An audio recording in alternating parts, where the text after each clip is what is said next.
अच्छा होता ओ माँ के कई यदि जन्म लेते ही तूने भरत को मार दिया होता,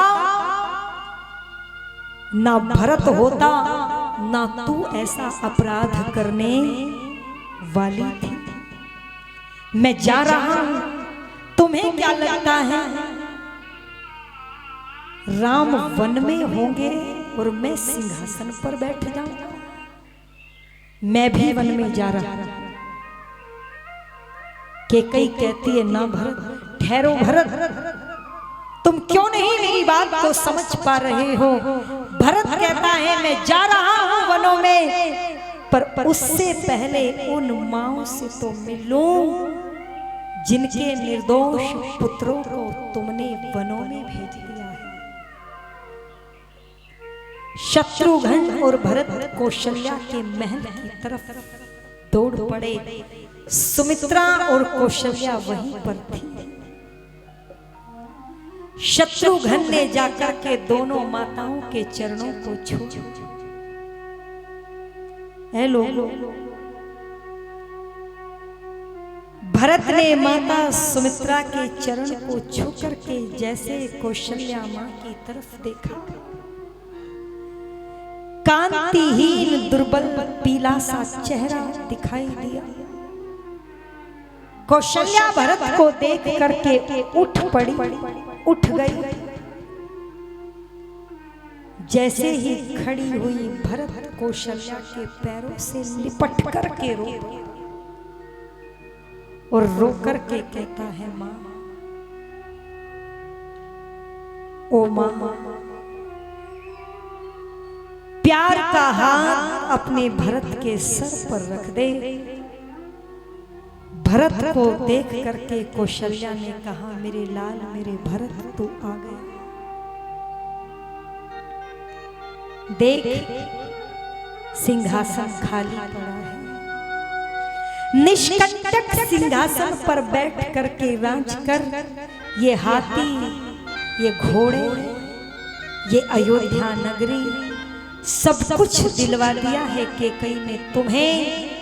तुम्हें कुछ भी करने की आवश्यकता नहीं।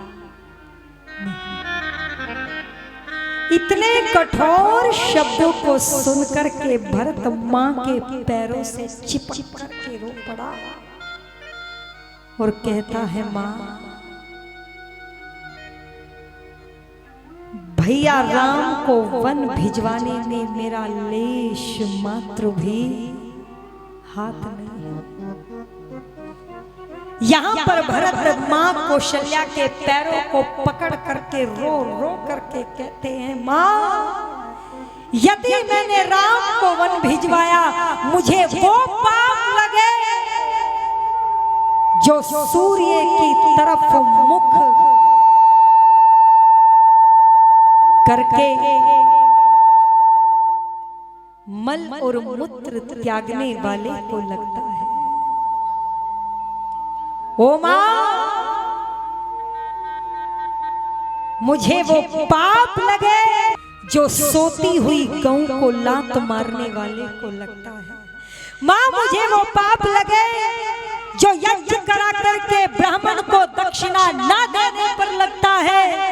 मां, मुझे वो पाप लगे जो मजदूरी करा करके नौकर को धन ना देने पर लगता है।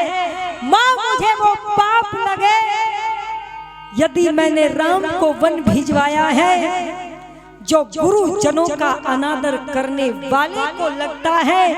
मां, मुझे वो पाप लगे जो माता पिता का सम्मान न करने वाले को लगता है। मां, मुझे वो पाप लगे जो दैनिक यज्ञ नहीं करने वाले को लगता है। मां, मुझे वो पाप लगे जो वेद की निंदा करने वाले को लगता है। मां, मुझे वो पाप लगे जो वेद मार्ग को छोड़ करके वाम मार्ग का अनुसरण करने वाले को लगता है। मां, मुझे वो पाप लगे जो नारी का अपमान करने वाले को लगता है। मां, मुझे वो पाप लगे जो देश के साथ गद्दारी करने वाले को लगता है। मां, मुझे वो पाप लगे जो पैसा लेकर के काम न करने वाले को लगता है, ऐसे 100 प्रकार की सौगंध भरत खाते हैं, जान नहीं पाए।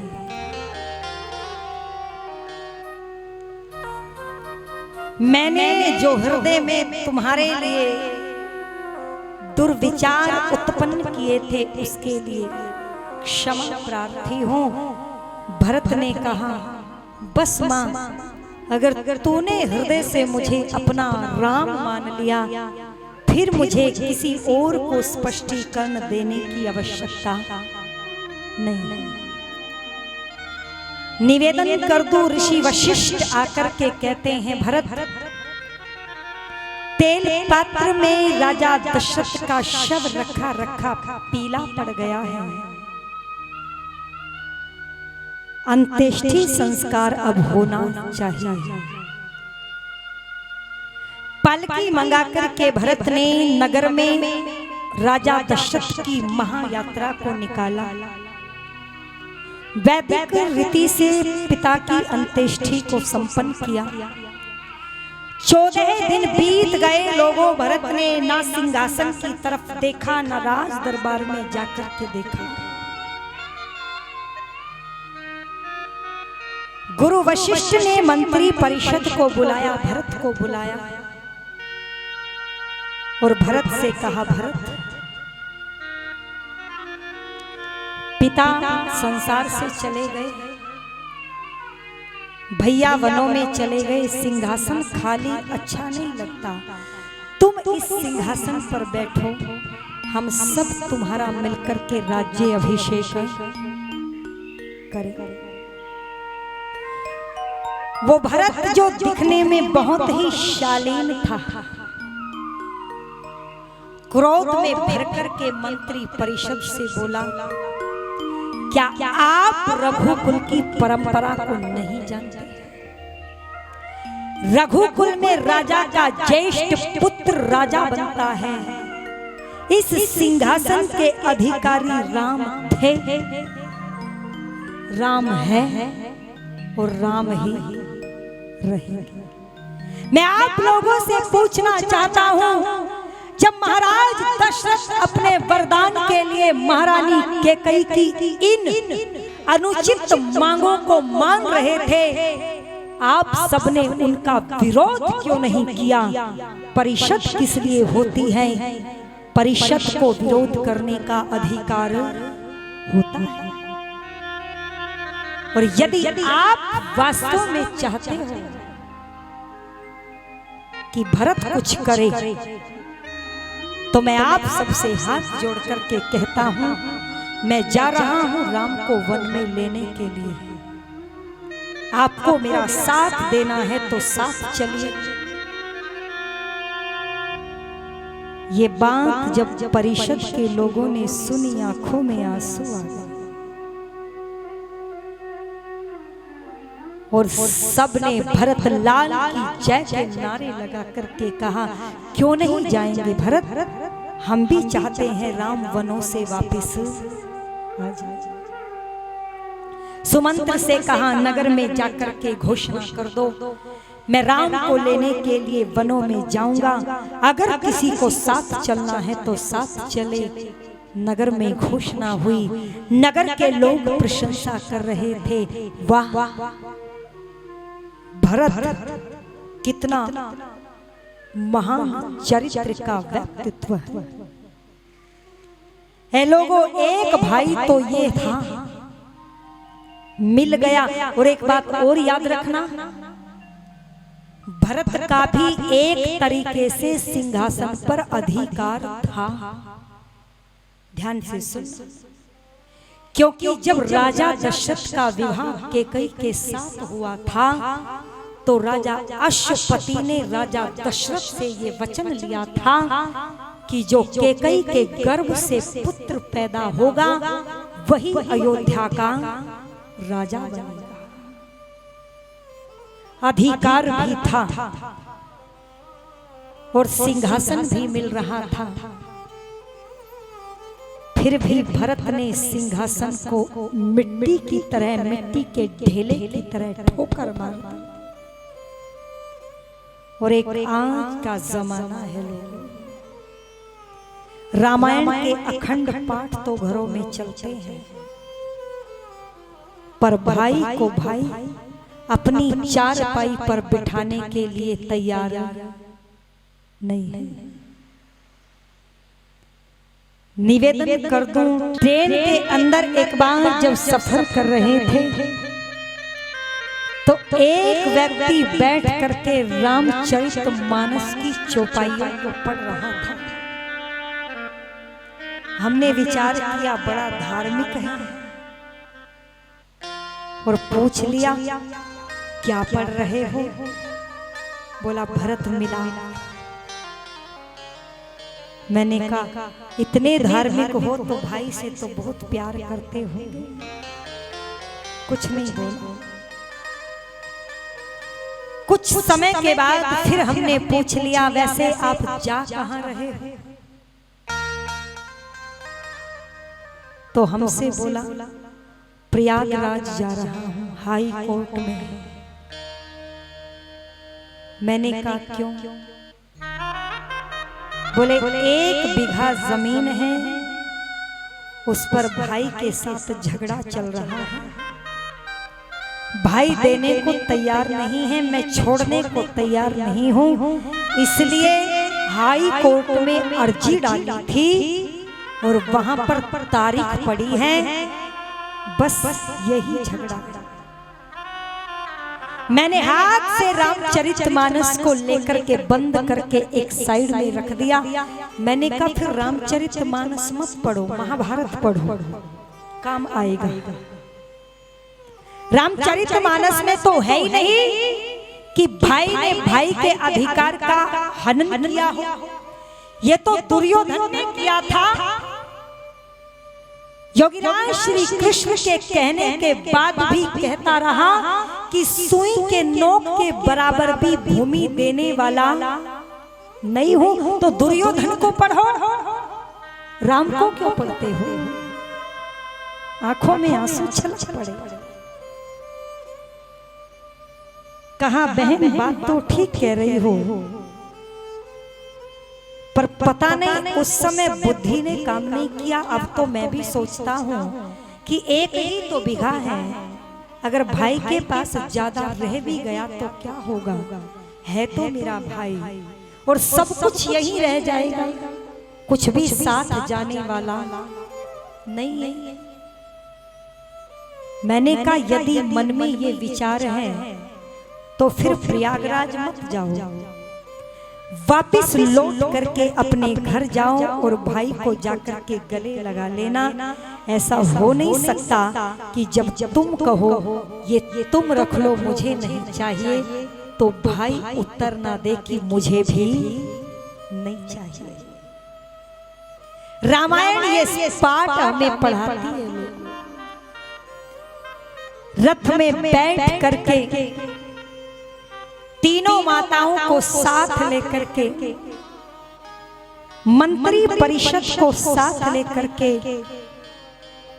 और नगर का एक व्यक्ति नहीं पूरी अयोध्या नगरी साथ चल पड़ी और निकल पड़े तमसा नदी की ओर। और कवि ने यहाँ पर कुछ पंक्तियां लिखी क्या? भरत ने जुड़वाए रथ और घोड़े, घोड़े पहुँचे थे अपनी बुरी चाल में, घोड़े पहुँचे थे अपनी बुरी चाल में। तमसा नदी के किनारे पर जाकर के और कहाँ पहुँच गए तो सुनिएगा। श्रृंगेरपुर में पहुँचे तमसा नदी छोड़ के, श्रृंगेरपुर में पहुँचे तमसा नदी छोड़ के। आए थे निषाद भील उनके पास दौड़ के, आए थे निषाद भील उनके पास दौड़ के। उनके पीछे दौड़ चले मूंछों को मरोड़ चले, उनके पीछे दौड़ चले मूंछों को मरोड़ चले। न जाओ, समझाओ हमको लेके विकराल को। भरत ने जुड़वाए रथ घोड़े, घोड़े पहुँचे थे अपनी पूरी चाल पे।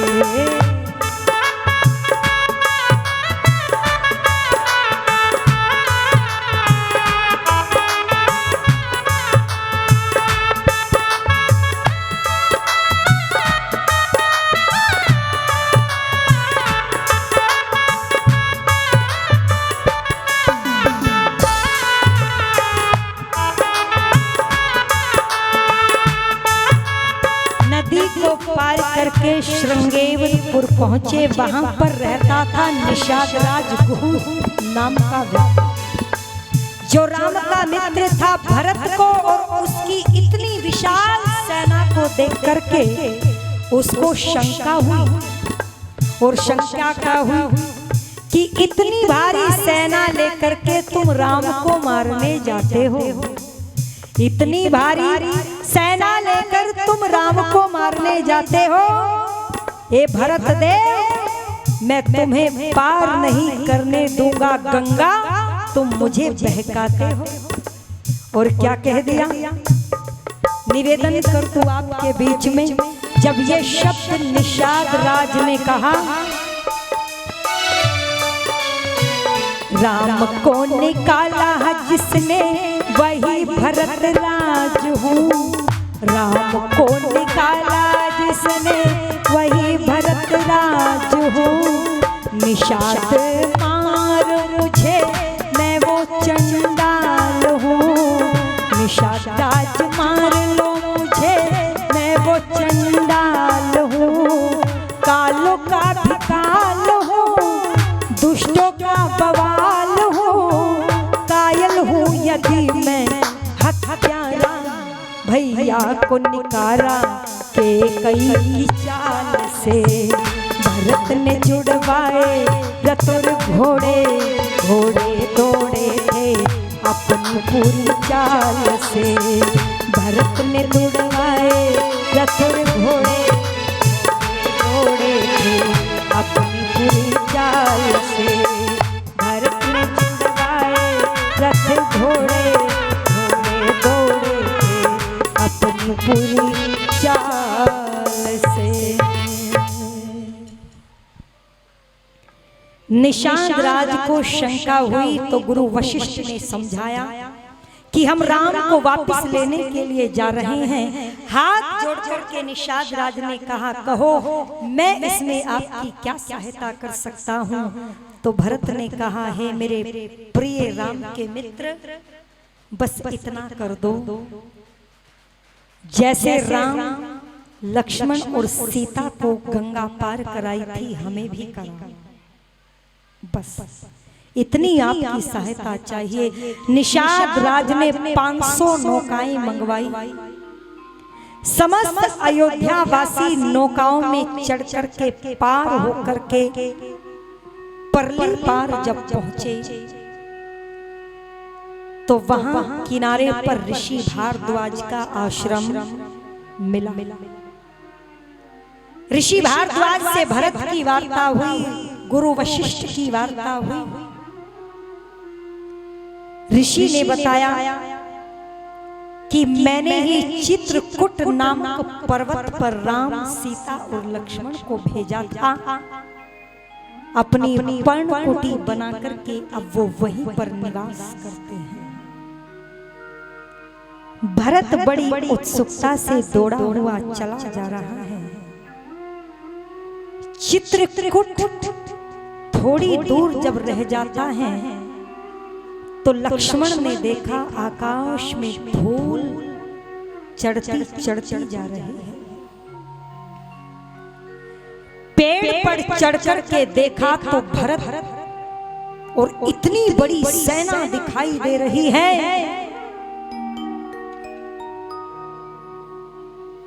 अब राम से कहा लक्ष्मण ने, सुनो भैया, कैकेयी का बेटा आ रहा है। शब्दों पर ध्यान देना, भरत नहीं कहा।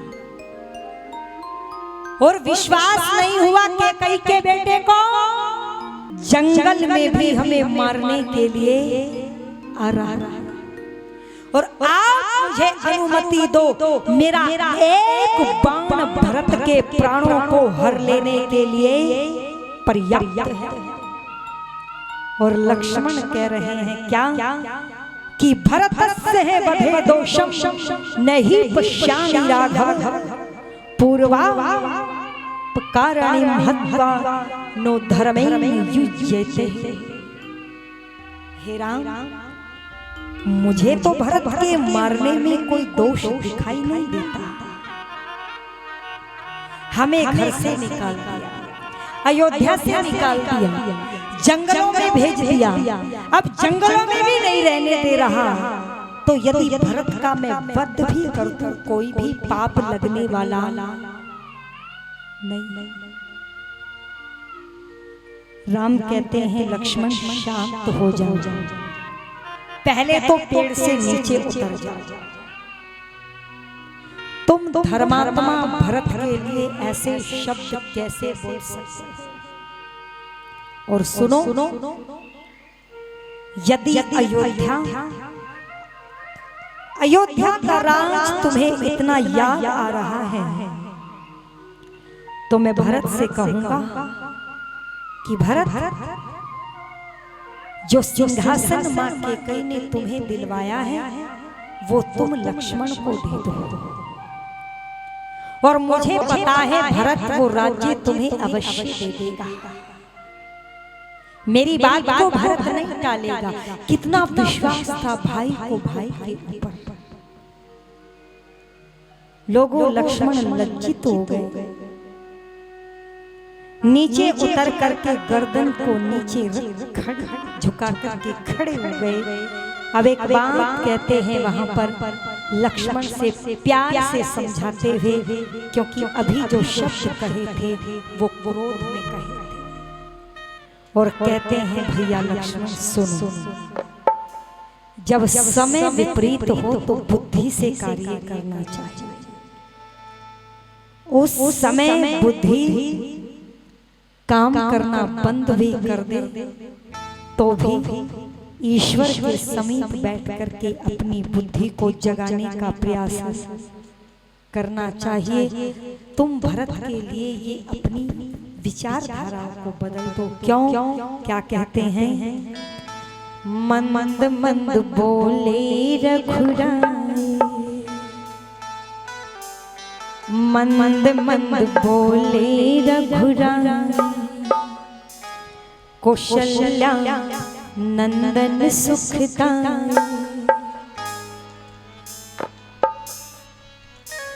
मंद मंद बोले रघुराई, कौशल्या नंदन सुखदाई। धरती ऊपर भरत के जैसा, धरती ऊपर भरत के जैसा हो नहीं भाई।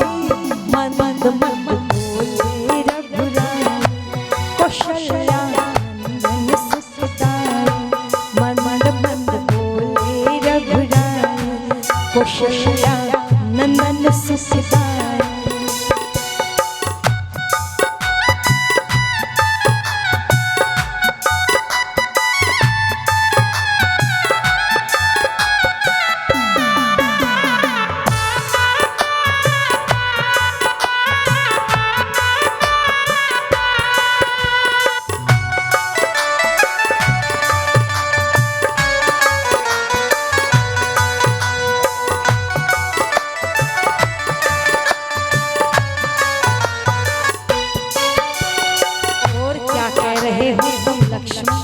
सुनो,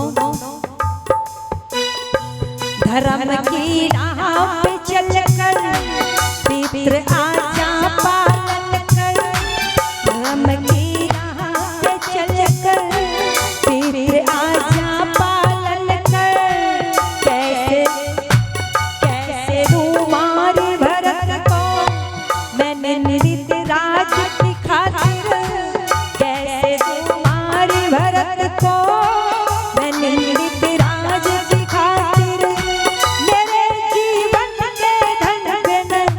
वीर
लक्ष्मण तू बार बार कह रहा है कैकेयी का बेटा, कैकेयी का बेटा। उस माँ का सम्मान करना सीख।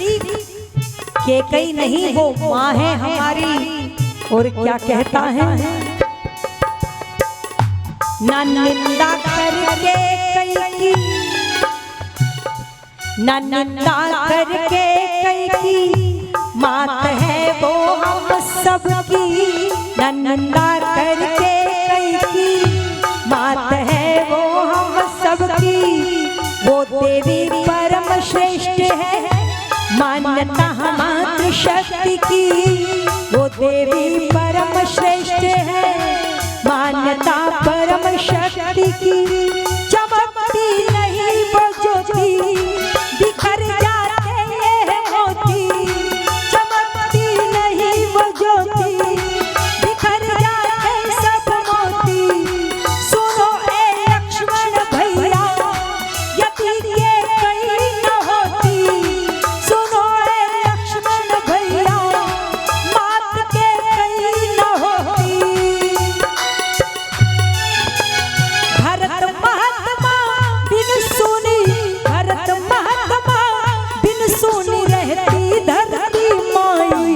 मंद मंद बोले रघुराय, मंद मंद बोले रघुराय।